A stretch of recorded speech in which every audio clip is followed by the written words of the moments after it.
Well, we would like to pick up our study together here this morning, asking the question, do you need some grace? And understanding that, of course, in every case the answer is yes. We all have need of a tremendous portion of grace. Now, I'm able to say that because I know somewhat of myself and my own failings and shortcomings. There are things that grieve me and I'm concerned about, and so much of this I've grown through and grown in, and I find myself so much stronger now than I may have been at an earlier time in life. But even now, having served the Lord for, has it been 40 years, 42, 44, 45 years? I still need the grace that He affords and that He tailors, especially to my case, that He portions out in amounts that are certainly proportional to that need. And honestly, as we'll discover here this morning, we'll do so even in an abundant fashion, really covering and overlapping and overlaying all that I might have need of grace for. Now, as we have talked about it in weeks past, we know the clinical definition of the term. Grace is unmerited favor. But I think a more colloquial explanation of the term comes from the thought that grace is when God gives us what we don't deserve, and mercy is when He doesn't give us what we do deserve. Those two hold hands, don't they? His grace and His mercy. Having been an experiencer of God's grace, I've come to a realization that it is something that, applied to me, can find its way through me. And that's a very satisfying realization. Trish touched on it this morning in her praise report as she talked about working with hospice patients and the fact that as her Christian faith unfolds, silently and perhaps even unknown to that patient, she's been in prayer. She has been considering that the opportunity to discuss with God their well-being, their peace, their joy, their comfort, and her part in it. And what is that except an expression of God's grace overflowing through her into the lives of other people? I've had that experience myself. And when I experience it, I don't know if you've had this physical kind of manifestation, but there are times when I'll get a kind of a tingle at the base of my neck, that is or a warmth that comes through my body that's demonstrating to me, hey, I did a good thing. I said a kind word. I smiled in an appropriate fashion. I ministered grace to someone in a situation, and God's confirmation for me honestly has been a warm, have you ever had that warm feeling that comes over you because you've done something nice or done something good or something well? And that connection that sometimes comes across when that happens, because people know when you're being kind. They know when you're being graceful. And there's maybe a fleeting eye contact, there may be a word exchanged, a touch, or just a nod. It's often enough to signal the appreciation that the ministry of grace can be in the lives of other people. I want to think about a passage here in the book of Acts, chapter 6, verse number 8, that details a very supernatural manifestation of this self-same thing that I'm talking about. I do believe that warm feeling, that sense of confirmation, I do think that's a God thing. There are some who are blessed with it to much greater degree, experience it in orders of magnitude beyond what I've just described. And I think Stephen, as we witness in this passage, is a man like that. He says here in this passage, Stephen was a man full of God's grace and power. He performed great wonders and signs among the people. This passage is going to go on to unfold, telling more of the story of Stephen and some of the things that happened in his life, not all of them good, but in this verse, we hear the witness that was given to him by this historian. We believe it's Luke who's writing these words about this man. He may have had some personal experience with him. Certainly he'd gotten good reports about him, and he's described as a man full of God's grace and power. Now, we mentioned a moment ago that there are two things that hold hands. One was grace, the other was mercy, remember? Grace and power are also closely related. You don't experience the grace of God very much distant the power of God. They're very close by one another. And a demonstration of grace can be a manifestation of the power of God to a remarkable degree, especially if it's God's grace coming through you to touch the life or the lives of other people. It's recognized as a powerful, powerful thing. To do for others what by any measure or judgment they are undeserving of is a graceful and powerful thing. You've had the experience, perhaps you have, of working a soup kitchen or a salad bar or a potato bar or some sort of activity where the homeless or the helpless are fed. And you do that because you see it as being good work, a demonstration of God's work, and in that case, a situation where you provide something that they cannot return, that they have no means or mechanism to repay. And it's a demonstration of grace in perhaps some of its most elemental forms. This is a demonstration, of course, as well of God's power working through an individual to accomplish something on his behalf, on his account, for another that they cannot repay. When we think about our own case in the metaphysical, spiritual arena, grace in its purest form, recognized by the Christian, is exactly that. I have no way to repay any of the blessing that God has given me over the course of my lifetime. I think about the maximum demonstration when he gave Jesus in my place on the cross. There's no way I could turn and recompense God for that gift. No way.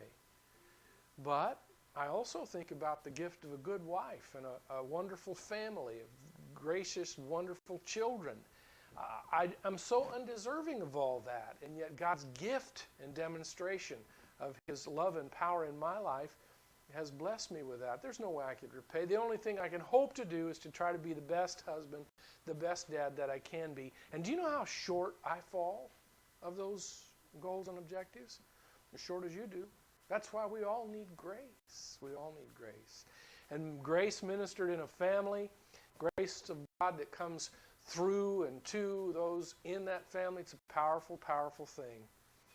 I was touched again by Tricia's words. She's really been a ministry to us here this morning when she talked about being estranged from a loved one. That's a very real kind of confession. I have experienced it myself. We've seen that over generations. I can remember that my mother and sister, as close as they were, something would get cross-threaded and they didn't speak for years and years and years.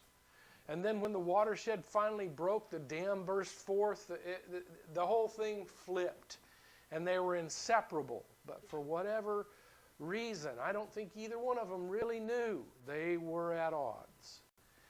And, you know, I remember as well, even on this Mother's Day, being mystified as to why my mom was mad at me. I don't know why she was.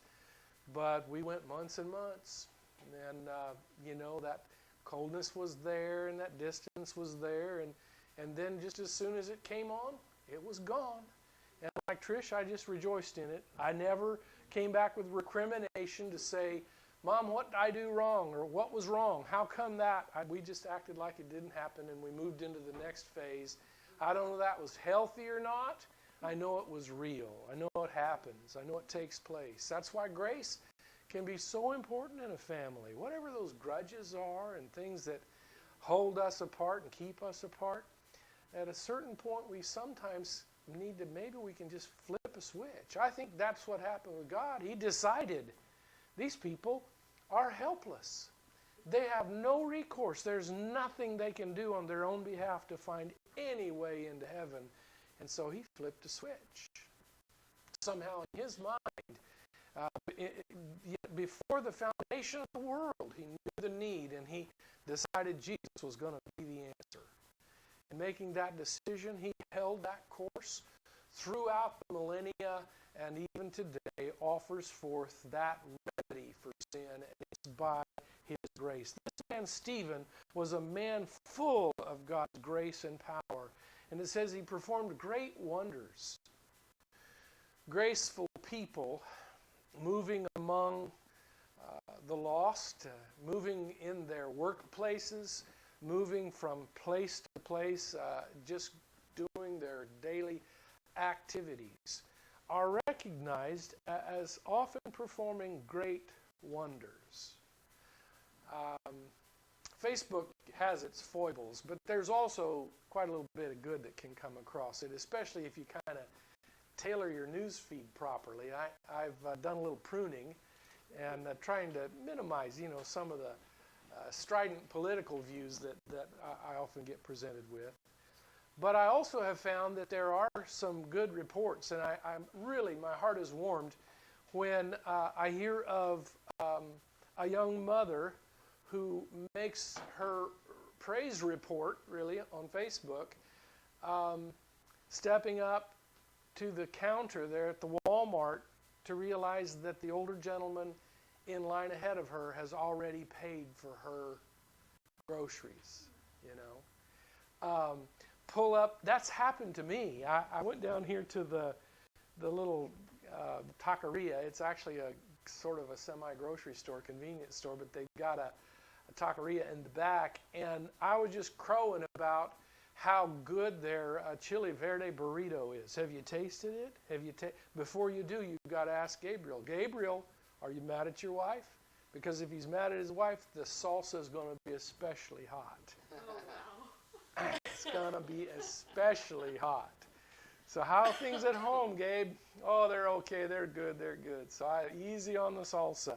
So I'm just crowing about it's the best burrito in town, small town. It's the best burrito in town. And there's a fella that steps in and he says, what are you going to get? And I told him what I was going to get. And he says, is that good? I said, it's real good. And so he disappeared from the counter for a minute. He comes back. We talk and have just a pleasant conversation. We get done. I get my burrito. I head up to the counter. She won't let me pay for it. She said, that man said, your money's no good here. He paid for my burrito. He paid for my burrito. Young man, nice young man, he worked over at the golf course. He was there doing this and that. And yeah, so I've been the beneficiary. And do you know what I felt at the base of my neck when I realized what he did? I just felt that warmth and that power of God, because I know that what he did, it came from someplace deep. It really does. It always does. And anything good, I believe anything good that happens in life, we can attribute to God. We can. We can attribute everything to God, good or bad, because we know he's in control. But when something good happens, give God the glory. It's his grace coming through someone else to bless your life. And this is a great wonder to me. It's a great wonder.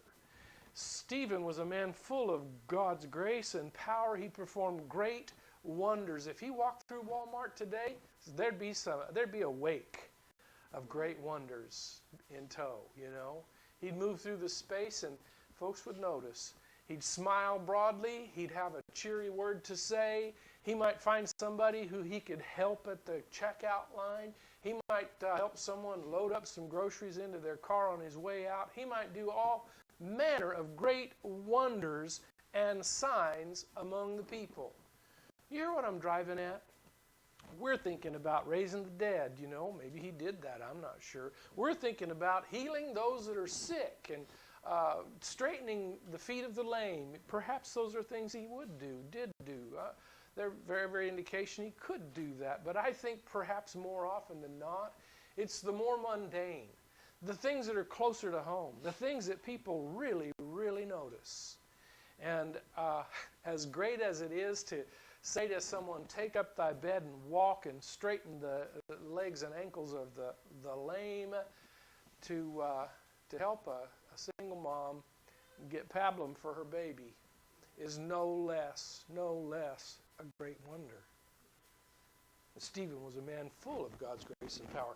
You know, and I think about that, and I think, well, you know, he was especially selected by God. He was one focused on by the Lord, and surely that is the case. But Ephesians, the 4th chapter, gives us a little more grace. The 7th verse gives us a little more information. And notice what that passage says in verse 7, chapter 4 of Ephesians. But to each one of us, grace has been given as Christ apportioned it. Stephen was special, but you know, so are you. God was focused on Stephen. Absolutely he was. He was full of God's grace and power, but so are you. Each one of us has been given grace, and it's come at the very hand of Jesus Christ, as Christ apportioned it. He sees our need and measures out exactly what's necessary.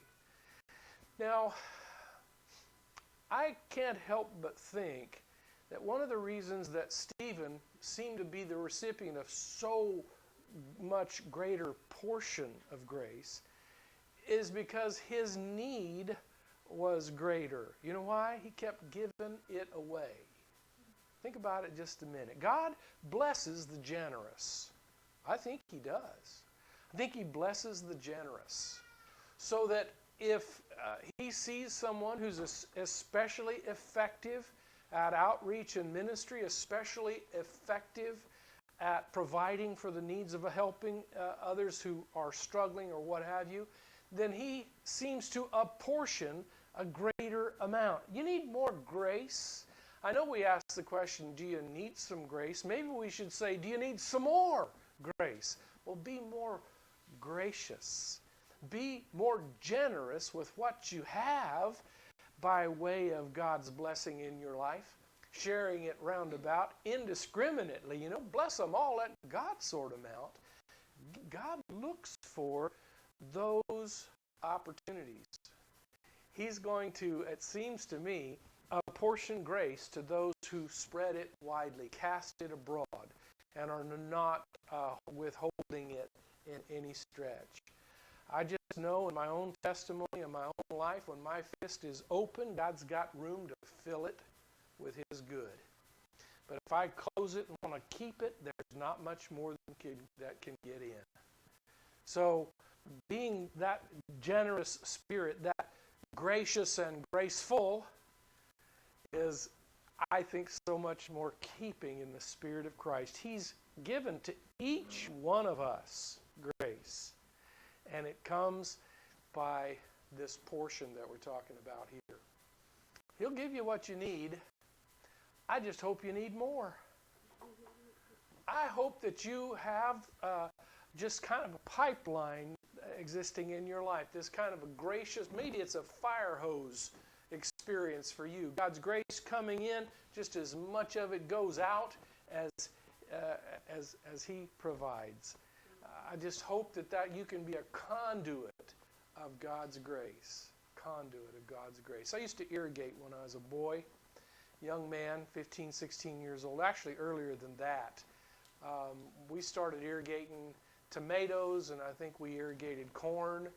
The row crops back in those years. And the fellow would pull a ditch around the field. And then somebody would come out and they'd lay out all of these curved aluminum pipes. And our job, my brother and I, our job was to get up early in the morning and go out there and start a siphon out of that ditch. You know, the water coming through the ditch on the outside of the field, and as ditch went around, it would intersect with those furrows, those rows of that crop. So you'd start that pipe in that ditch and you'd flop it out there and guide it so that it would conduct water out of the ditch and into the furrow so that that field would get irrigated. And we knew it was irrigated because we would go down to the other end after we got all our pipes laid in. We'd go down on the other end and lay down in the row and go to sleep. You know what would happen?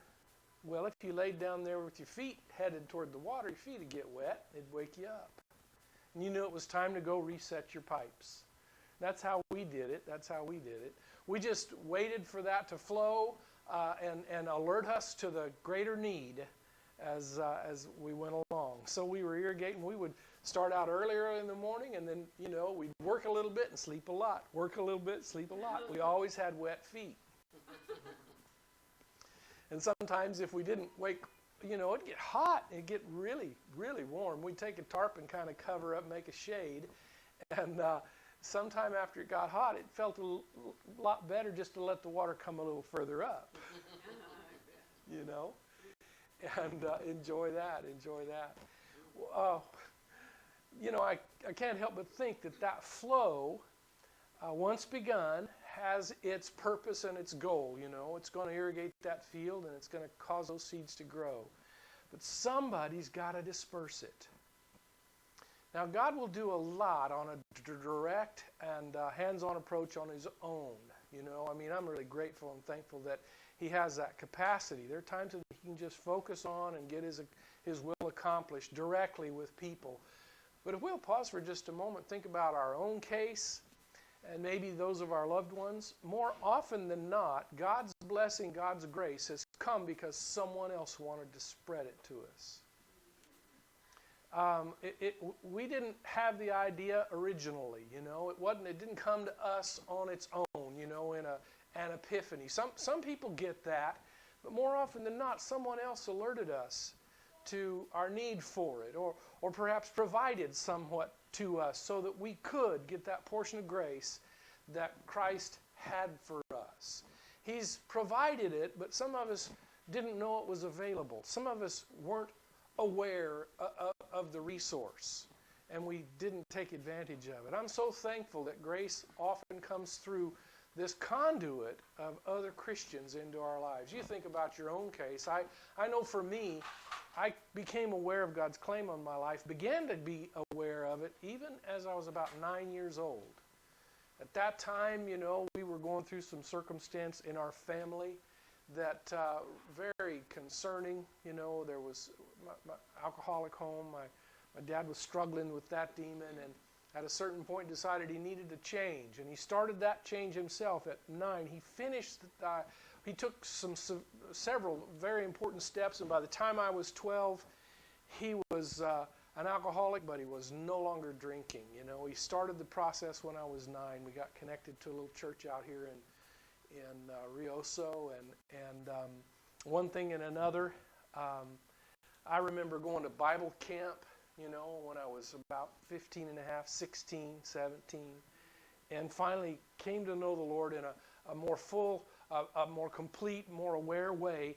It all happened because others took an interest. Others saw an opportunity to bless me and to give me an opportunity to take steps I would never have taken really on my own. It happened because folks were interested. So I hope you've got some interested folks in your life if you need more grace, because they can be a conduit of grace to you.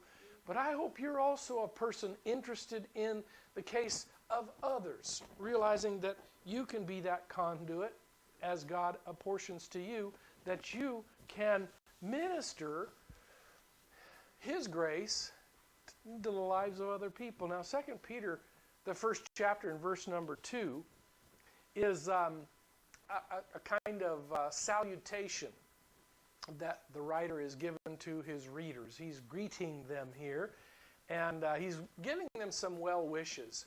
But this goes beyond just a peck on the cheek and a quick clap on the back. It's very serious, I think. He's chosen his words here very carefully because He believes these things, and he wants his hearers to receive these things. He says in verse 2 of chapter 1, 2 Peter, grace and peace be yours. And if that were the extent of this passage, that'd be enough. To have grace and peace, we've been talking about those things that hold hands. We said, first of all, grace and mercy hold hands, don't they?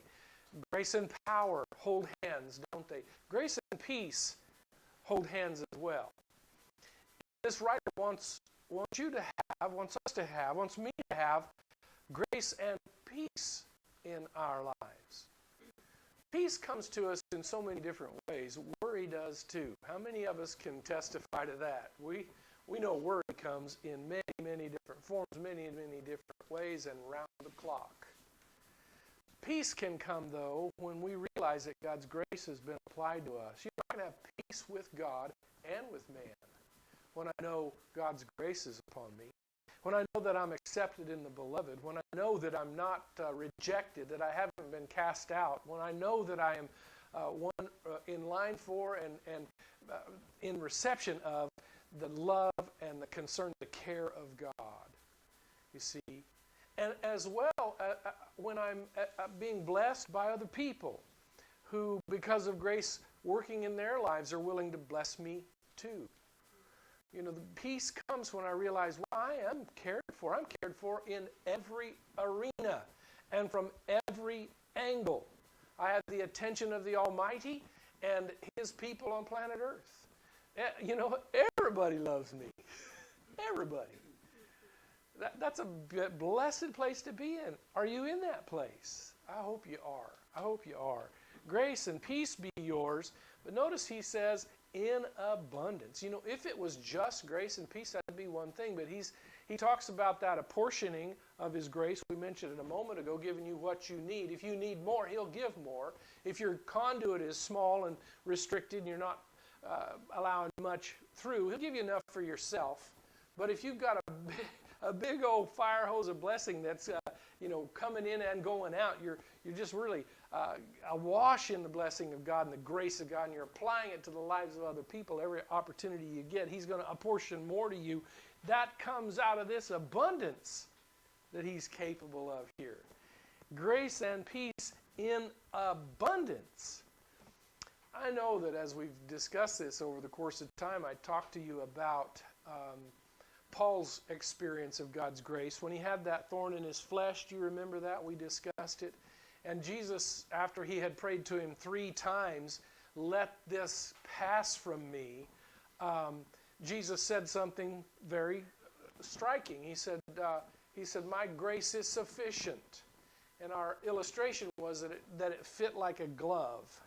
I don't know if you've ever had the blessing of a fitted glove, a tailored glove. I never really have, but I do remember someone buying me a pair of gloves that were made out of a very special kind of leather, and when I put them on, oh man, they just felt excellent. I think maybe that might play a little bit to some of my autism. You know, I like a weighted blanket and I like nice fitting gloves. There's something about that. Sufficient, just fit exactly. You know, maybe you could picture a latex glove that you put on and it just fits your hand. And we say that's how God's grace is. But God's grace goes beyond that sufficient. It goes beyond that apportioned. It goes into the abundant. Do you see that in this passage? See, His abundance is available to us. And I'm so pleased to be able to give you that good news. Become more adept at sharing God's grace, and His abundance will supply your need. God will open up ways for you to become more gracious, for you to become more of a blessing in the lives of other people. I believe it. I just know He'll heap to your bosom blessing, and He'll pour you out so that you're not able to receive it. All of those illustrations are things Jesus Himself said and Jesus Himself experienced. And notice it's through our knowledge of God and of Jesus our Lord that this abundance comes. You're not going to find this kind of grace and abundance in really any other resource. You won't find grace and abundance in Uncle Sam. You won't. You won't find grace and abundance at the welfare office. You won't. You won't find grace and abundance with the tax man. You're not going to find grace and abundance sometimes even with your employer.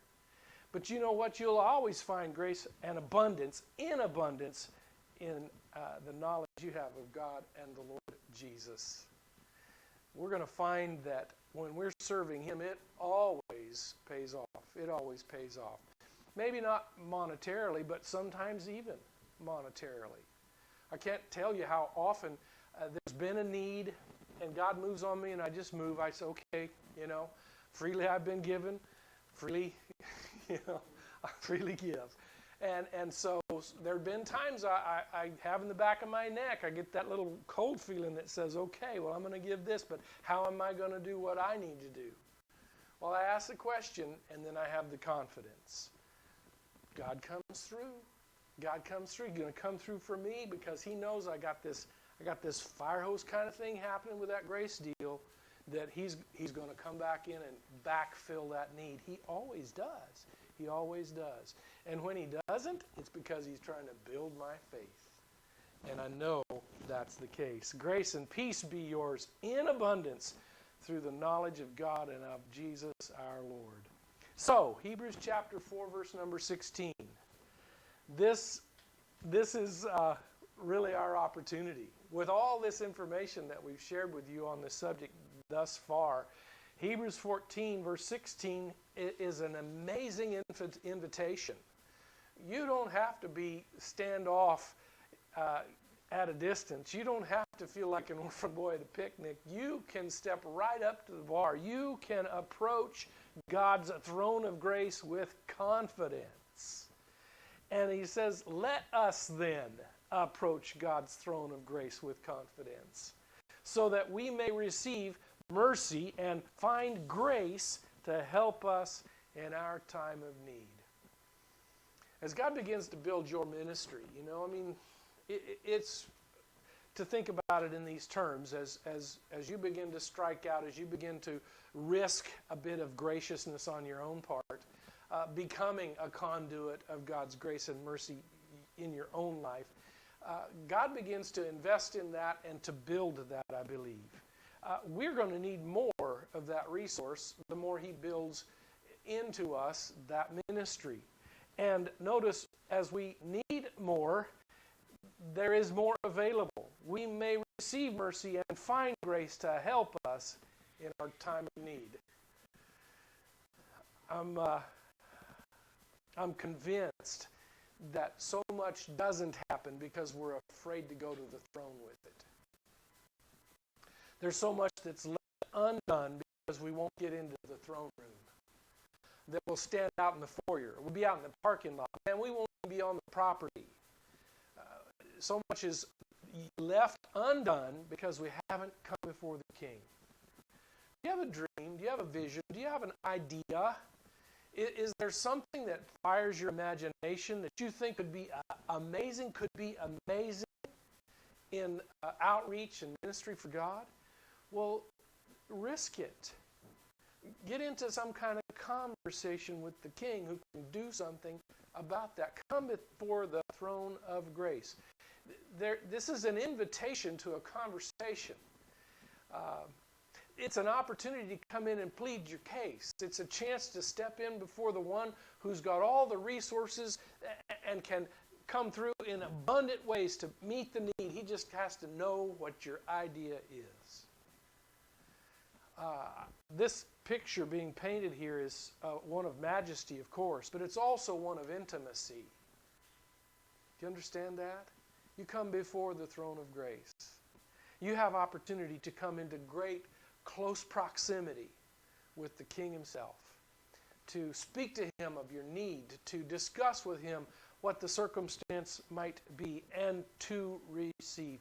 You approach God's throne of grace with confidence. I sat on an interview committee a week and a half ago. Was it about a week and a half ago?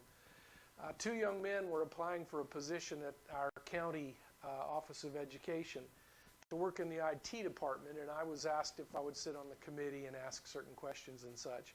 And I was struck in both cases with their confidence. You know, a couple of young guys, one who's been really heavily in the industry, and another that somewhat in the industry, but really committed to advancing his career and moving in a good direction. Both of them, I think, were great candidates and such, but I think one of the key points in terms of our appreciation of their candidacy was their confidence. Their confidence. The first one was kind of cute. He's on the spectrum, bless his heart, most IT guys are.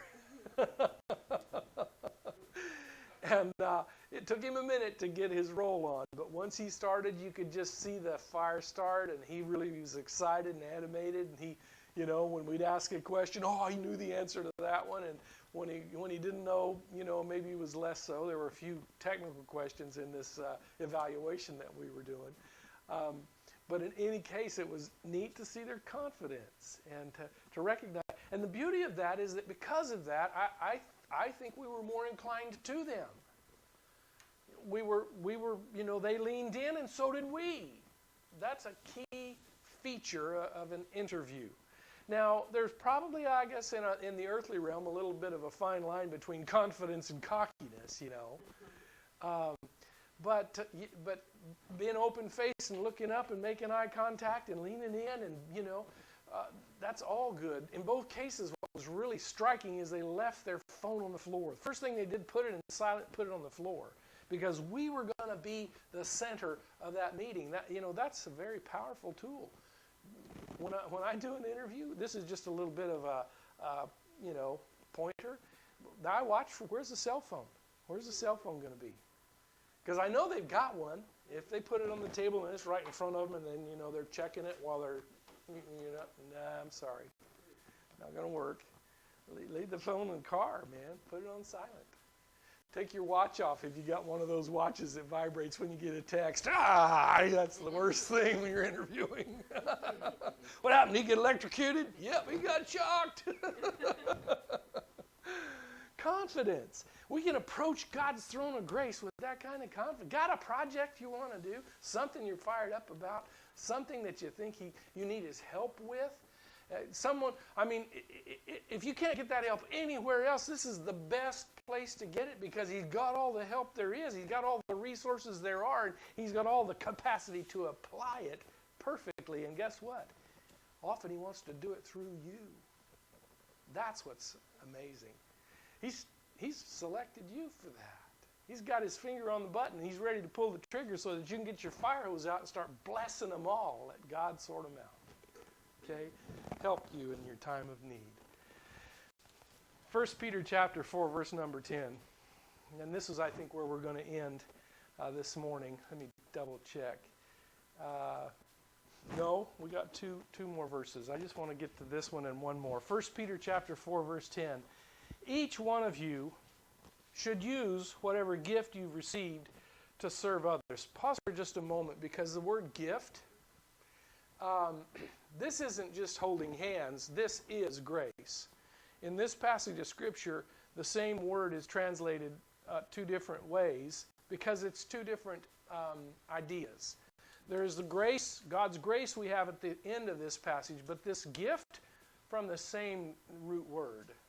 So he said, each of you should use whatever grace you have received, whatever gift you have received, to serve others.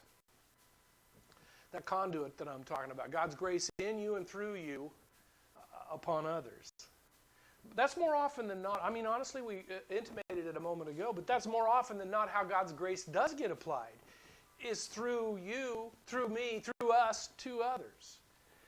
I know that he can short-circuit that and go direct, and often he does, but more often than not, I've been beneficiary of God's grace through other people. I broke my pelvis in 3 places when I was in my 20s.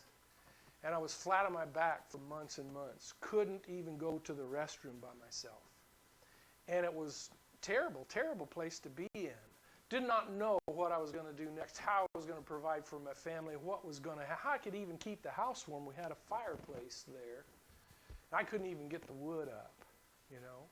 All my little kids are little stair steps like this, down a little bitty. And my wife carrying one on this hip and one on that hip. What are you going to do? I can remember being particularly down. And Joshua come running in saying, Uncle Roy's here. Uncle Roy Britton. He come out with Brother Johnson. And they came out with that old orange Dodge pickup of his, just piled high as it could be with already chopped wood and a great old big bag of kindling. And they brought that stuff in the house. They stacked it up on either side of the fireplace, and they had it outside the door. They made it just so convenient so Josh could get it, my little boy. I couldn't. And if that wasn't the grace of God coming through those men to bless our lives. See, God more often than not does that. The heavens don't open and a light appears, you know, God comes direct. He will short circuit sometimes, but I think his normal circuit is through you. I think that's the normal circuit. More often than not. Each of you should use whatever gift you've received to serve others as faithful stewards of God's grace in its various forms. Man, does grace come through firewood? You bet. Oh, man, grace comes through firewood. It sure does. Does it come through a little bit of gas money? Absolutely it does. Does it come through some groceries? You bet it will. Will it come through just sometimes someone coming to visit and sit and talk and drink coffee? Sometimes it does. God's grace. Each of you should. I love that. I mean, there's a subtle pressure in the word should. It's subtle. It's a subtle pressure. It doesn't say must, because I think if it said must, it would be less of God's grace. You see?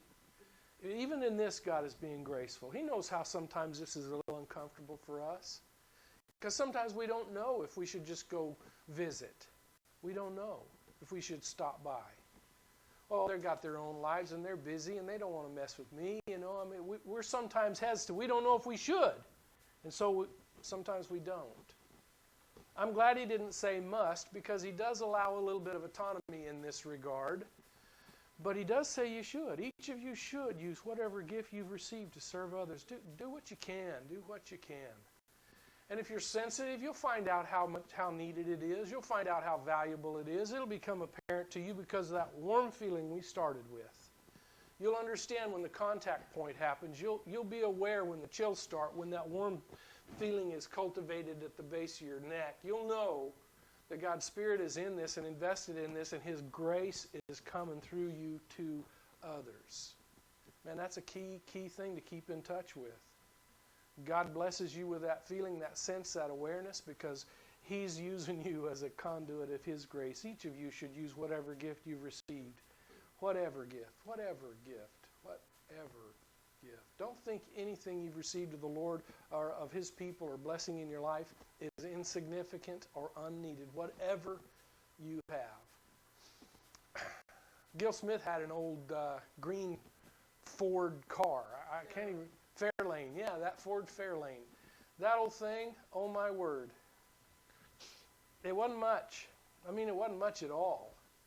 But he used that car every Sunday and Wednesday, every youth meeting, anytime he could load them up.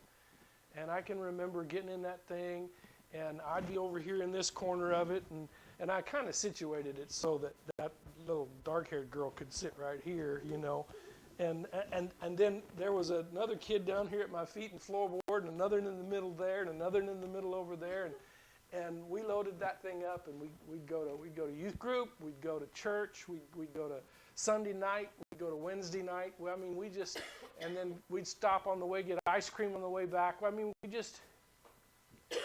he wore that old car out, you know, several cars like that, doing that for us. And you've got people in your life as well. Use whatever they had, just whatever it was, even this old wore-out car, to minister grace to those around you. Each of you should use whatever gift you have, whatever you have, whatever you have. Now, I know that we could construe this to be those physical gifts, but there are also spiritual gifts. You know somewhat of them. The fruits of the Spirit and the spiritual gifts, those things that God especially equips the saints with, that we're encouraged to use, whatever they might be. Be faithful stewards of those graces, of those gifts in all their various forms, whatever they might be. You have opportunity to get just all kinds of creative with this. You might wonder, can God use my art? Can God use my words? Can God use my mechanical skill? Can He use my singing ability? Can He use my... What can't He use? Is probably a better question, because you're going to get a much narrower scope in that regard. I think the palette is so broad and the opportunity is so great, there's just nothing left out that God can't use as a ministry. He gives us more grace, James says in chapter 4, verse number 6. God opposes the proud, but He shows favor to the humble. Just get in a position where you're just there with that hand open. You're just, God, what do you want me to do? Lord, here am I, send me. If you can be in that position of humility, that desire just to whatever it is God wants, that's what I hope to accomplish. That's what I want to do. And He's going to give me more grace to do it, more grace to accomplish it. These passages that we've shared together here this morning, this concept that we've been talking about now over these several weeks, is so foundational and so important, so critical to your whole and wholesome Christian walk as to be unmistakable and unavoidable. We must reckon with this concept of grace, and we must find a way through it, into it personally, but also come to that full circle approach whereby we ourselves are conduits of God's grace. That's what these verses have been about this morning. And I want to close with that, taking you into the next part of what we want to do together, which is to think about the Lord's Supper, to think about communion when we receive the emblems of the body and blood of Jesus Christ. This, of course, harking back to what took place on Calvary more than 2,000 years ago, really is what leverages this entire conversation. It's the apostle who talks about the crucifixion of Christ, the resurrection of Jesus. Were it not for these facts, he said, we would be of all men most miserable. But because of these facts, we have this joy that is surpassing and full of glory. We have this eternal weight of glory that awaits us in heaven. We have this opportunity to be God's hands and feet in a world today that needs it so deeply. So as you receive these emblems today, think about how God has blessed you, yes, but also think about what your portion might be in terms of return. How will God elect to use you in this time, in this frame, at this moment? Do you have ministry opportunity? Are there those that you can be a conduit of grace toward? Maybe it'll start out as a trickle, but it could become a fire hose. I don't know. God might just start blowing folks around the room with His grace. I'm not sure how that's going to happen.